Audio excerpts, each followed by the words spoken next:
अस्सलाम वालेकुम, welcome to my channel. उम्मीद करती हूँ आप सब लोग खैरियत से होंगे।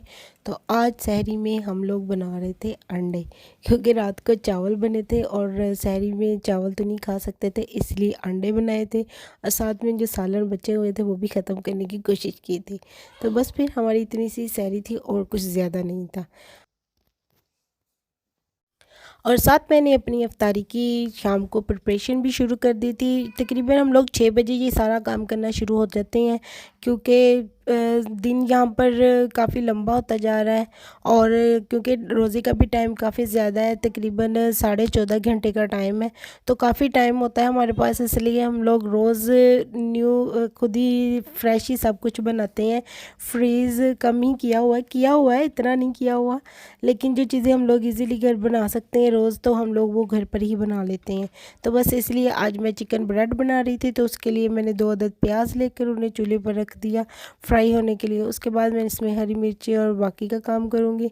और साथ ही आप्पी बना रही थी ये जेल जैन के लिए।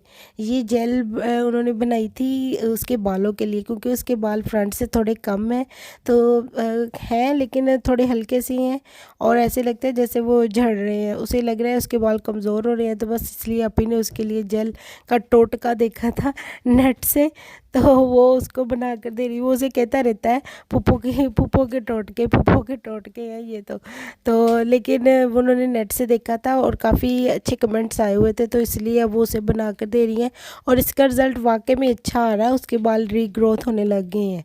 तो बस फिर दूसरी तरफ हमारा जो प्याज था वो हो चुका था, तो मैंने उसमें हरी मिर्ची काटना शुरू कर दी। और साथ ही जब हरी मिर्ची वगैरह इसमें काट कर हम थोड़ी देर फ्राई करेंगे, तो इसमें हम अपने मसाले डाल देंगे।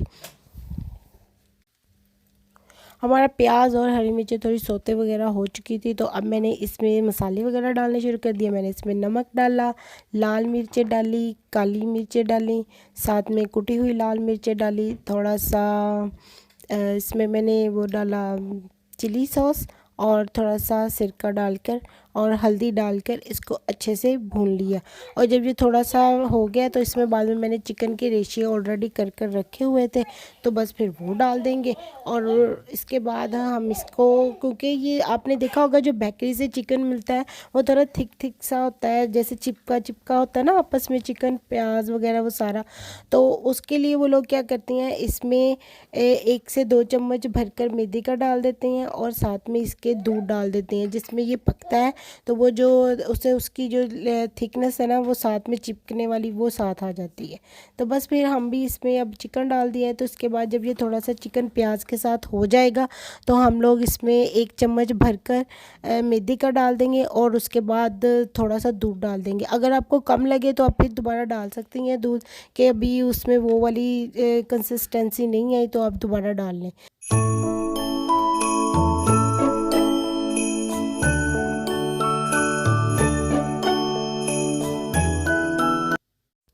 और दूसरी तरफ आपी लगी थी अपने जो पकोड़ों का उसका बैटर तैयार करने के लिए।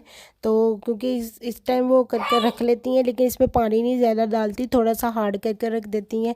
और उसके बाद फिर जब इसके पकोड़े बनाने होते हैं उस वक्त इसमें थोड़ा थोड़ा पानी डालकर इसको साथ साथ ही वो मिक्स करती रहती हैं और पकोड़े बनाई जाती हैं। दूसरा डिज़ाइन की जेल तो बन चुकी थी, तो और हमारा चिकन भी अच्छे से हो चुका था और हमारा चिकन तकरीबन हो गया था। तो अब मैंने इसमें दूध और मैदा डाल देना है। पहले मैंने इसमें दूध डाला और उसके बाद मैंने 1 चम्मच भरकर इसमें मैदे का डाल दिया और इनको अच्छे से मिक्स कर दिया। इसको लो फ्लेम पर पकाइएगा, ज़्यादा तेज़ फ्लेम पर मत पकाइएगा, वरना ये आपका जो चिकन है वो ख़राब हो जाएगा और जो मैदा है उसकी गुठलियाँ सी बन जाएगी चिकन के अंदर। इसलिए आराम आराम से डालिएगा और लो फ्लेम पर ही इसे पकाइएगा, तो ये अच्छे से इसमें मिक्स हो जाएगा और चिकन भी हमारा उसी कंसिस्टेंसी में आ जाएगा जिस तरह का बेकरी से मिलता है। और ये बहुत यम्मी सा भी बनता है और आपको ज़रूर पसंद भी आएगा। और क्योंकि मुझे दूध कम लग रहा था इसलिए मैंने दोबारा डाल दिया। मैं इसलिए आपको भी कह रही थी कि अगर आपको लगे कि दूध कम है और इसमें वो थिकनेस नहीं आई तो आप दोबारा इसमें डाल सकते हैं। तो बस फिर इतना सा कर कर हमने इसको पकाकर साइड पर रख लेना है ताकि ये थोड़ा ठंडा हो जाए।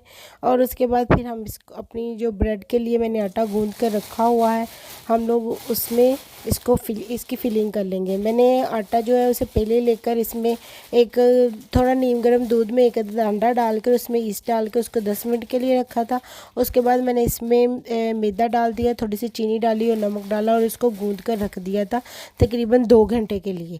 और जब ये हमारा आटा जो वो फूल कर डबल हो गया तो मैंने इसको निकाल कर अब इसको बेलकर इसके वो ब्रेड बना लूँगी जैसी मुझे जिस शेप की मैं चाहती हूँ बनाना।